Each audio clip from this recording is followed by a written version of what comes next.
Another beautiful Christmas had come and gone on the island of Sodor. One evening, Thomas was pulling the night local all around the island. As he dropped off some passengers at Wellsworth, he puffed into the yard to turn around for the journey back when he saw Henry. "What's up, Henry?" he asked. "What are you doing out here?" "You know how I got a redesign into my PunTrack model?" grunted Henry. "The BR management is coming in and wants to redesign us against our will for no reason. They've gone corrupt. I'm on the chopping block now, and I'm hiding out here as the government doesn't come around here too much." "Me too," said Frank, who was on a flatbed nearby. "They forced the works to remove my wheels so I couldn't work on the Arlesdale railway tracks anymore, and they shoved these big-ass wheels onto me. Now I'm just sitting here." Thomas soon set off for home, feeling worried for Henry, Frank, and the other engines. He promised to help them in any way he could.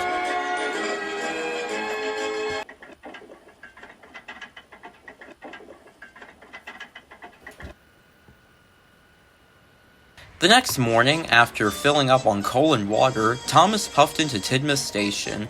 When his driver Bob found notes of which engines were most at risk of being forcefully redesigned. But just as Thomas left the station, he was diverted into the yards. "Stop!" he yelled, realizing he was about to crash into the station master's house again. But then, Emily was coming from the other direction, and she came to Thomas's rescue. "Good luck out there, Thomas," called Emily. "You can do it." "Thanks for saving me," Thomas whistled, and he continued on his way. When he got to Knapford, he saw Molly looking frightened. Help me, Thomas," she whispered. "The BR management is after me, and I don't know where to hide. I've run out of coal here." "Don't worry," said Thomas. "I know a good place." He helped Molly over to the bus yard, and a lorry helped her park in the shed, where BR wouldn't expect to find her. Molly was very grateful for Thomas's help. Thomas worked hard throughout the day, but he couldn't stop thinking about how to help stop the corrupt BR management. Later, he had to take some passengers to the newly constructed Vickerstown Harbor, which was bustling with action. James was trying to convince his driver to let him take the flying kipper to the mainland for Henry. "Come on, driver, I've got to prove to him that I'm still worthy," he said fiercely. "Henry can't get taken because he'll get taken away by BR. "Alright," says driver. Just then Thomas puffed in. "Hey James," he said calmly, "I presume you've heard about BR management coming to our railway to make unneeded changes to make us more marketable or some shit like that." "Everyone's heard about it," snapped James. "Some are hiding because they're more vulnerable to the corrupt, soulless corporations than others." Thomas then told James he was planning to try and stand up to management and asked him what he should do to stop them. James thought long and hard before answering. "You're one of those engines who just tends to speak their mind. More so than most of us," he explained. "Just say your blunt and honest opinions on why forcefully redesigning us into weird and different styles is a bad idea. Also, I know this is unrelated, but do you have any ideas on how I can convince Henry I've changed since my crash on Neville's Bridge? I want to be close with him again." "Thank you, James," smiled Thomas. "And yes, I do. Just prove to him you're still a hard worker and try to be a bit more selfless in general. I understand being concerned about your appearance is just how you are, but you need to show him that you're more than that. In the same way, I'm sure he's starting to realize he needs to be less cold and cynical around you. I'll put in a good word for you, James." "Thank you, Thomas." Thomas smiled and pulled out of the harbor. As he backed slowly down the line to the station, Duck spoke to him. "Hey, Thomas, I've heard about your plans to stand up to corrupt BR, and I have some news for you. They want to replace you with a smaller replica of your body that has been proven to be less efficient than you are. It's getting really serious." "I have an idea, Bob. Do you think you can do this?" "Oh, I'm ready for anything."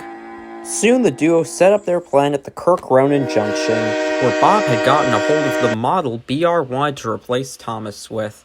Hi, I'm Bob, and this is called the Steal a Replica Crash Up Derby!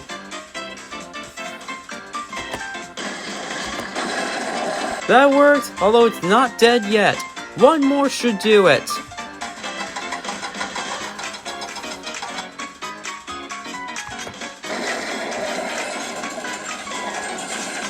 Oh, holy fuck, cheered Bob. Suck a fat one, BR. And by the way, Thomas, all of this was planned aside from that criminal bike hitting me.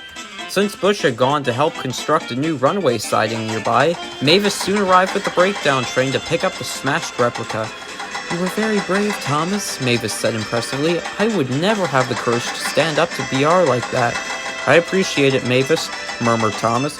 I just hope that when the board shows up, I'll still have enough courage to stand up to them. You will.